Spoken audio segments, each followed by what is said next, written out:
Datça merkezden selamlar.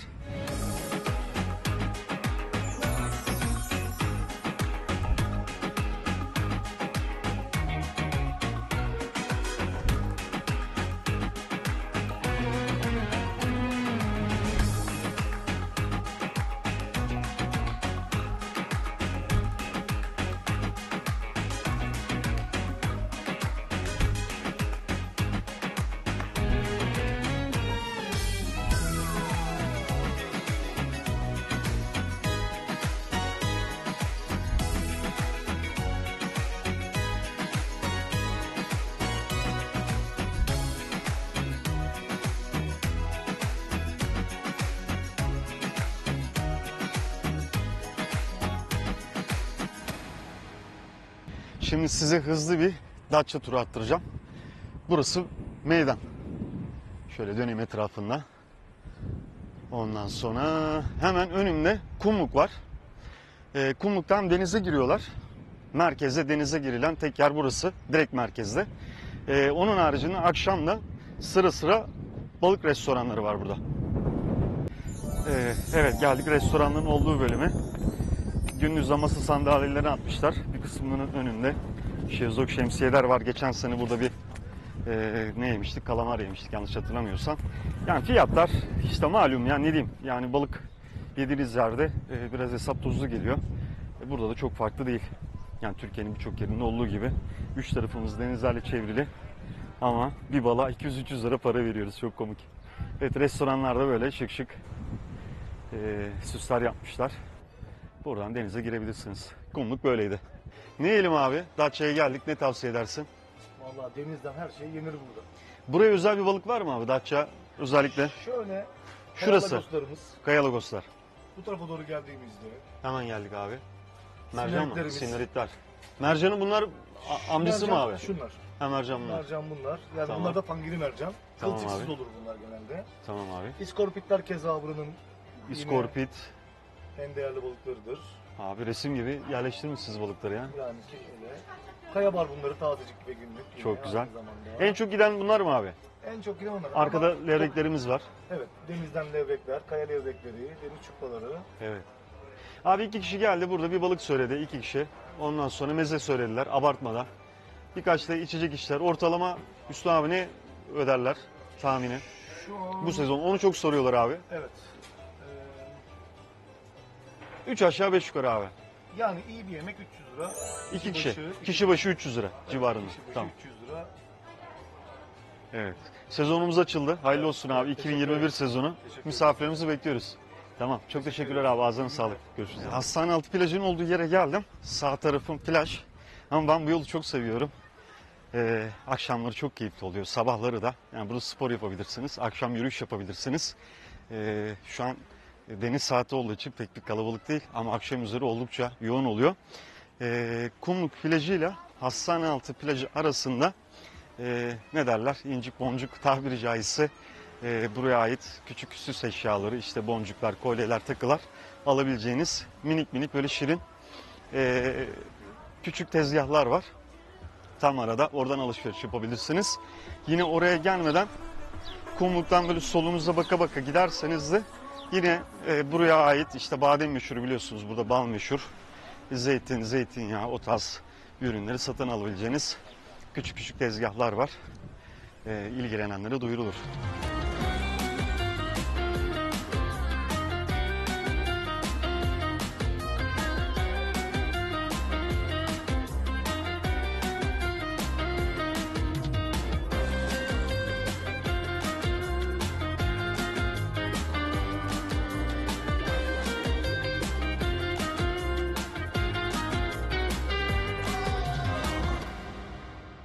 Hastanealtı plajının en sona kadar geldim. Dediğim gibi burası benim için çok keyifli bir yer.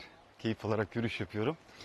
Sahil şeridi boyunca yan yana bir 4-5 tane otel var. Otellerin önünden denize girilebiliyor. Geçen sene ben de bir tanesine gitmiştim. Günübirlik. Yani yine deniz kıyısında işte klasik şezlong şemsiyelerini kullanmak isterseniz bir ücret ödüyorsunuz. Yanlış hatırlamıyorsam kişi başı 50 TL civarında bir rakamdı. Hastanealtı plajı da böyle uzun bir plaj, su cam gibi. Yani merkezde iki tane girebileceğiniz koyu size göstermiş olduk. Buradan ben başa geldim. Şimdi geriye döneceğim. İlk meydandan başlamıştık. Meydanı da geçeceğim. Meydandan arka tarafa Taşlık plajı var. Taşlık'a geçeceğim. Taşlık'ta görüşelim. Evet, Kumluk plajından sonra sizi iskeleye getirdim. Burada genelde charter mavi yolculuk tekneleri var. Uzun süreli 5 günlük, 7 günlük, 10 günlük. Buradan tekne turuna katılabiliyorsunuz. Yine günübirlik turlar da var burada.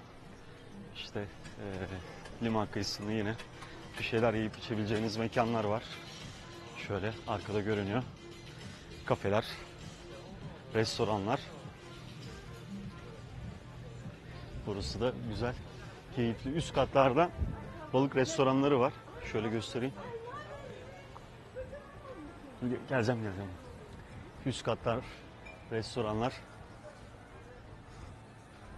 Yine burada tekneler.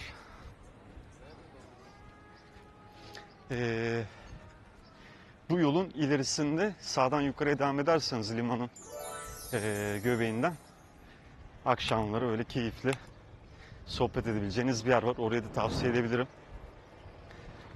Daha önce birkaç kez gitmiştim. Oldukça keyifli bir yer. İyi, fazla uzatmayalım. Taşlık'ta tekrardan görüşelim.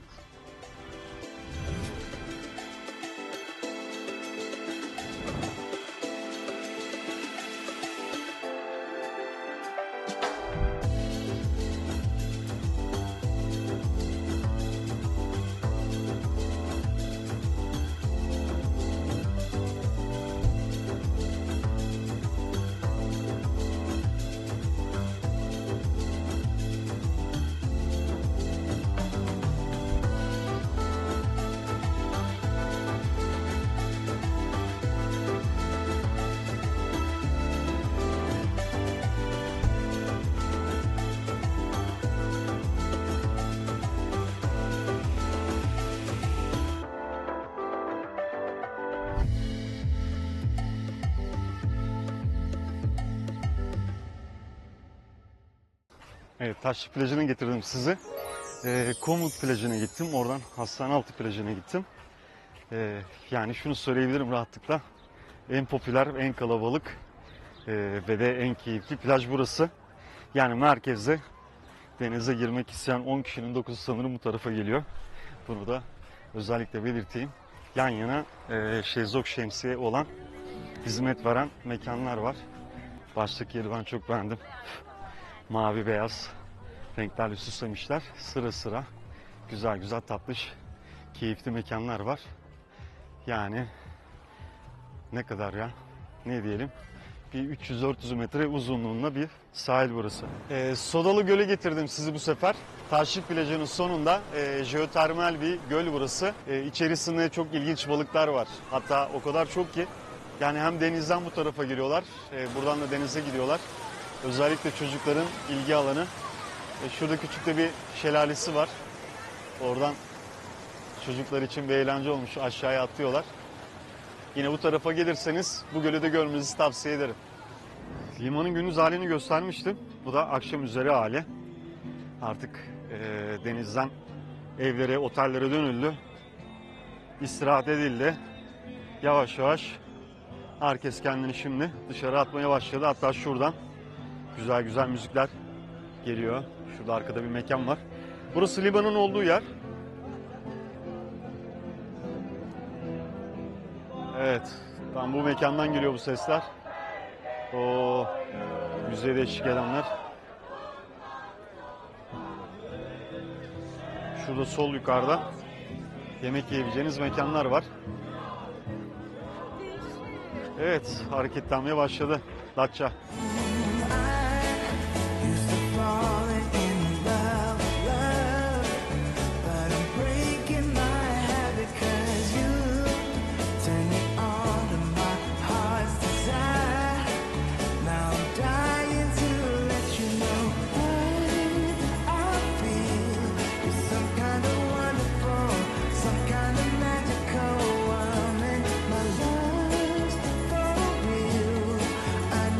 Show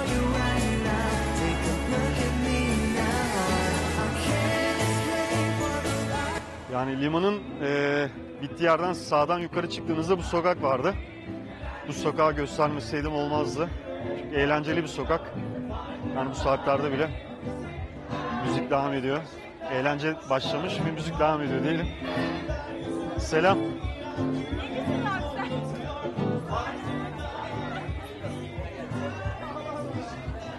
Şu sol tarafta da benim sevdiğim mekanlardan birisi var.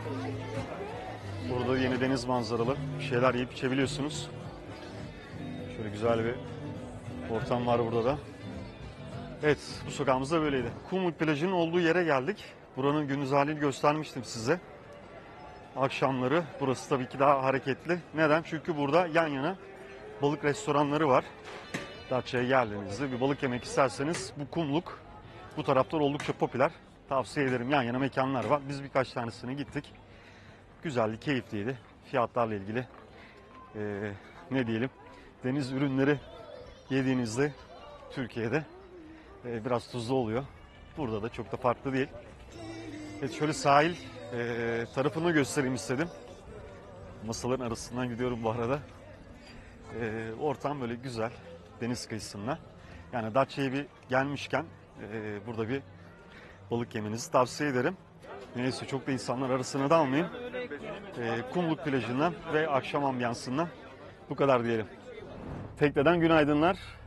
Geçen seneki vlogda Datça'da tekne turu ile ilgili çok soru almıştık. Ya tüm gün tekneyle çıkacak vaktimiz yok ama genel hatlarıyla şimdi Borador teknesi mi daha burasının ismi? Kaptan. Şener Kaptan'la beraberiz. Şener Kaptan'dan Datça'da tekne turu kapsamında neler yapılır, tekne turu nasıl geçer, onunla ilgili hem fiyatlar hem de gidilen koylarla ilgili bilgiler alacağız. Geçelim mi abi? Dümenin olduğu yere geçelim mi?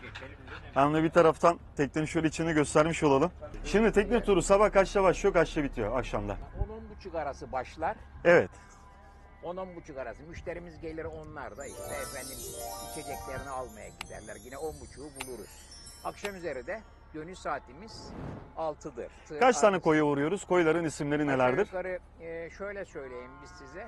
Bizim birinci durağımız İnceburun. Ondan sonra orada bir yüzme molası veririz. Ondan sonra Domuz Çukuru'na geçeriz. Evet. Domuz Çukur da gayet güzel bir Enteresan çukurdur. isimler. Domuz çukuru, Domuz Çukuru. İnceburun, evet. Bu esnada dilek mağaramız vardır. Bir tane dilek mağarasına uğrarız. Vatandaşlarımız, halk müşterilerimiz orada dileklerinde bulunurlar. Orada bir öğle yemeği veririz. Veyahut da duruma göre, hava durumuna göre. Çok pardon, hemen parantez içerisinde öğle yemeği içeriğinde neler var abi kısaca? Öğle yemeğinde bizim balığımız vardır. Süper. Çupra balığımız vardır. Oo, çok iyi. Salatamız vardır. Tamam. Rokamız vardır. Tamam. Efendim makarnamız vardır çocuklar için. Yine ayrıyetten çocuklar için köfte möfte isterler. Şunu bulundururuz öyle şeylerimizde. Kimisi balık, Çok kimisi güzel. köfte yer. Tamam. Bir de güzel bir soğuk mezemiz olur. Oo. Bir patates salatası olur. Tamam. Daha ne olsun abi? Patates Mis gibi. salatası olur yanında. Şu anki fiyatımız belli mi? Vallahi şimdi şöyle söyleyeyim ben size, yani aşağı yukarı 300-350 lira arası. Şimdi hep merak ettiğim bir konuya geldik. Tabii. Bu kameralı bir tekne. Aşağıda kameraları var. Bu tarafta burası yaşam alanı mı diyelim abi buraya? Burada yemeklerini yiyorlar. Yaşam mahalli deriz biz buna. Evet, yaşam mahalli. Doğru. Burası olur. Evet. Burada sabah kahvaltısı, öğlen yemeği, akşamları, genelde de akşamları da keyif yeridir. Burada rakı içme yeridir Oo. burası. Burası da kapalı yaşam alanı diyebilir miyiz buraya da? Burası da yaşam, kapalı yaşam alanı. Burası sadece, burada sigara içmek falan yasaktır. Değil mi? Teknenin bir şeyi var. Kurallar silsilesi var. Yani, Burası da kameralara giden alan. evet. Burada 2 kişi konaklayabiliyor şu an Tabii, gösterdiğim tabii. yerde. Tabii. Burada yine bir oda var. Evet. Hatta Orada, lavabosunu da gösterelim. tabii orada da hepsinin içinde aynı şekilde lavabolarda, hepsinin içinde yani. Kameraların içinde hepsinin. Çok teşekkürler ya. Çok güzel bir deneyim oldu benim için de. Ne demek? Umarım Her benim zaman- gibi merak eden herkese de İnşallah. bu bilgileri aktarmış oluruz. Çok teşekkür Tabii. ederiz. Çok sağ olun. Tabii, ne demek? Bu arada Datça tatilimizin, daha doğrusu Datça vlogumuzun sonuna geldik. Biz çok keyif aldık. Datça her zamanki gibi çok lezzetli bir yer. Umarım siz de keyif almışsınızdır. Beğendiyseniz eğer beğen butonuna basmayı unutmayın. Datça ile ilgili sorularınızı yorumlar kısmından lütfen bize iletin. Keyifle yanıtlamak isteriz. Son olarak da kendinize iyi bakın. Datça'dan sevgiler.